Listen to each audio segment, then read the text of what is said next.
here, and let's do today's green list. So the big week of free agency has now come and gone. And I know what you're wondering. You're thinking, Greeny, what were the 5 most important moves that got made this week? Well, I'm glad you asked. Let me start at number 5 by pointing out the bridge quarterbacks. There were 3 teams that made quarterback moves that leave them very much in the market for quarterbacks. They include Minnesota. They include New England, which I think is a fascinating one. Watch those teams still to be looking to make trades, to make acquisitions, and the Raiders as well. Gardner Minshew, those all have bridges. They might not even give those quarterbacks numbers. Just put bridges on their jerseys, because all 3 of those teams, I think, will be in the quarterback market when we get to the draft. At number 4, I think the Packers signing Josh Jacobs. We just talked about it a minute ago. Josh Jacobs is better than Aaron Jones at this point. Aaron Jones, who was a great player, a great leader, and a great contributor for that team. They just got younger and better on an offense that was already young and good. I think the Packers do have a chance to have the best offense in the NFC this year, and I think they're a sneaky, excellent Super Bowl pick.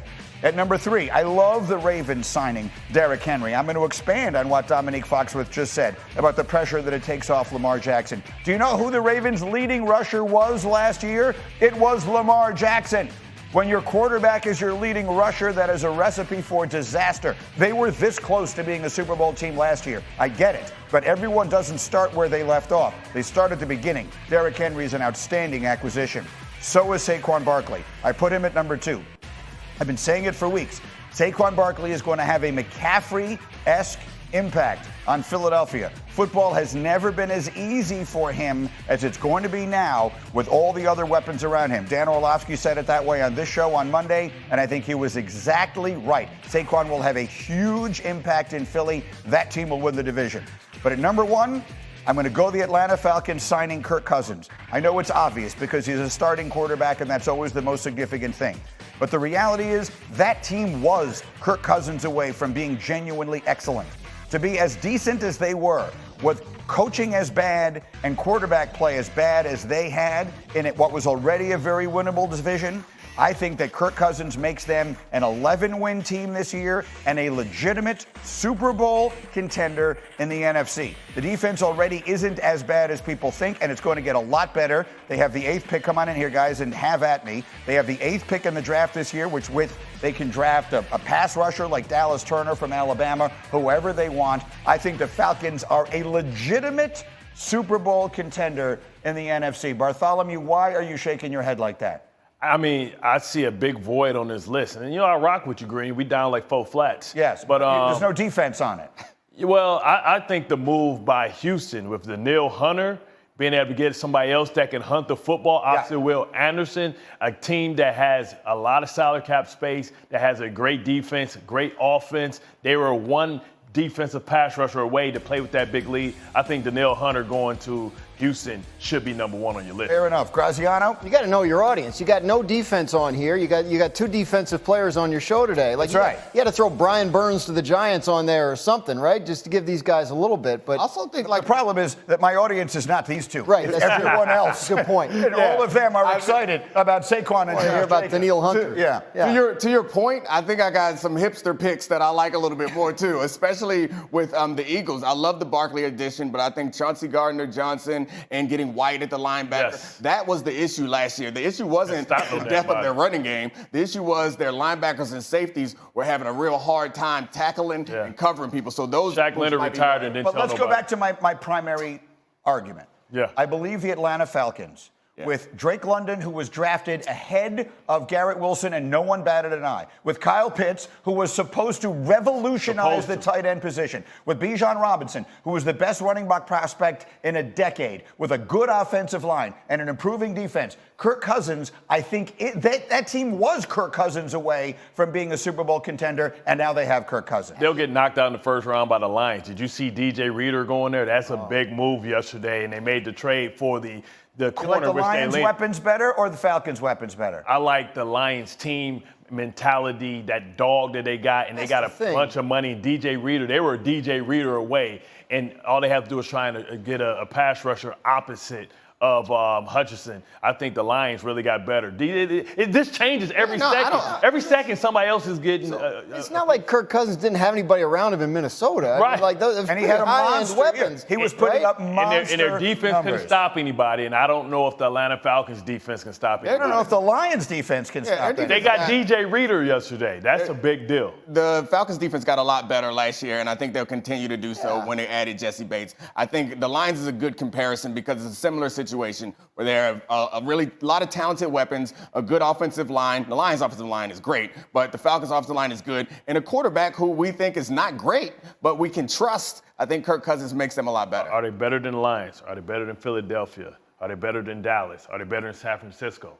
This doesn't make the answer to all those questions is I'm not sure. You got to get better in Tampa Bay first. I also think still chasing them. But I think that the point to be made is that's who they're chasing. Right. They're not dealing with a young and upcoming Green Bay team. They're not Dallas and Philly fighting it out like crazy in that division. They're not San Francisco dealing with the Rams in that division. They're playing in what I believe will remain the easiest division to win in the NFC, and I think that makes a difference. So they'll get in the playoffs and lose in the first round. Well, we'll see. I mean, progress. Tampa Bay didn't lose in the first round last year. And everyone keeps telling me how great Dallas is doing. They get in the playoffs and lose in the first round all the time. So maybe that's exactly what teams are striving for. Fill in the blank is our next game. Let's talk about some notable players that could still be on the move. Dominique, next season, T. Higgins will be playing for the Cincinnati Bengals. I mean, the Bengals have a chance to make a Super Bowl run, and I understand that maybe T. Higgins is not in their long-term plans, which I appreciate. When you have a quarterback like Joe Burrow, I think you can start to cut some corners at the weapons, but they still got Chase. But right now, does he help them get a chance to go to the Super Bowl? Yes, and they are not going to move off of him. They're going to leave that franchise tag hanging on them and go ahead and make a run at the big one. Bartholomew, let me come to you next. Next season, Justin Jefferson will be playing for. I'm going to go Minnesota. I just can't see how you let that type of talent leave. They'll tag him, do whatever they have to do. They're going to try and convince him to stay. There's no way you walk away and let Randy Moss walk out of your building again.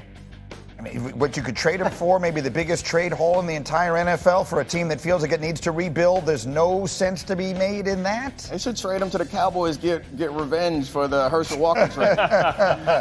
Get back. Yeah. I don't see him leaving. He might. All right, he might Graziano. Let's talk about Justin Fields. Fill in that blank. Next season, Justin Fields will be playing for. Look, I have no idea, right? So I sent in Patriots because they still kind of need a guy. And is there a world where you could imagine them sort of trading out a number 3, adding assets and acquiring a guy like this? Sure. But I mean, I just picked a name out of a hat. Look, he is probably going to end up at best in a competition for a starter spot and more likely as a backup quarterback at this point. And even those chairs are getting filled here this week. So it is almost impossible to predict this. I said Patriots because I had to say something. Let me throw another possibility in here. We had a great conversation with Courtney Cronin, our Chicago reporter, earlier this morning about all the machinations of this and why it's taken so long and where the Bears find themselves with this, which is in an uncomfortable place.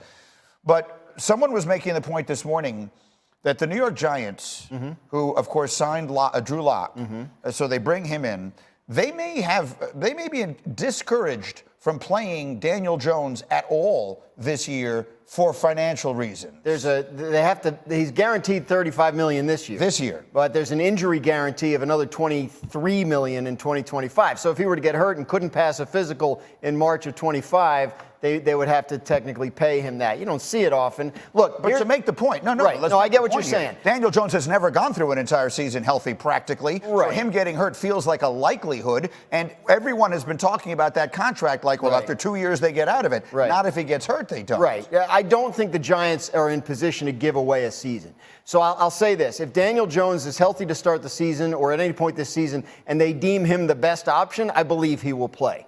Now, if they were to get into the season and it's lost, right, and then maybe at that point you look into sitting him down to avoid that guarantee, much like the Broncos did with Russell Wilson, the Raiders did with Derek Carr a couple of years ago. Fair, right? But what I am then also stringing up here is, if all of a sudden for a 4th-round pick you could have Justin Fields. So one interesting development last night: the Seahawks GM John Schneider went on the radio and said they tried to re-sign Drew Lock but he was told that he would have a chance to compete to be the starter in New York, which he wouldn't have had in Seattle. So that's very telling in terms of where the Giants are with Daniel Jones at this point, too. I'd be surprised if they put Daniel Jones out there very much this season, because that would suggest that they didn't learn from what happened last time and how Daniel Jones had a good enough season and won a playoff game, and that's how he got in a deal that they immediately seemed like they regretted. I'm not saying that Daniel Jones can't play, but it seems clear that the Giants don't want to end up with him with their long-term answer. So why would they put him out there? Again, it's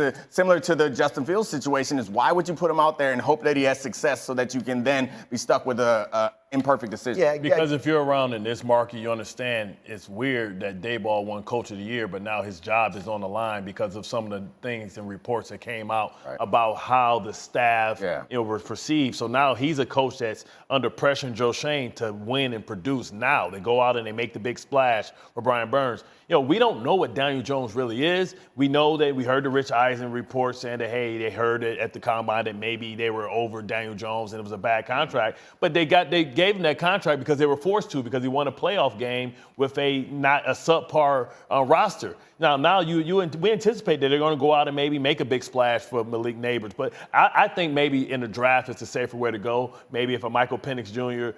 Drops, they can move up and maybe grab a player like that they can develop. But I don't see them going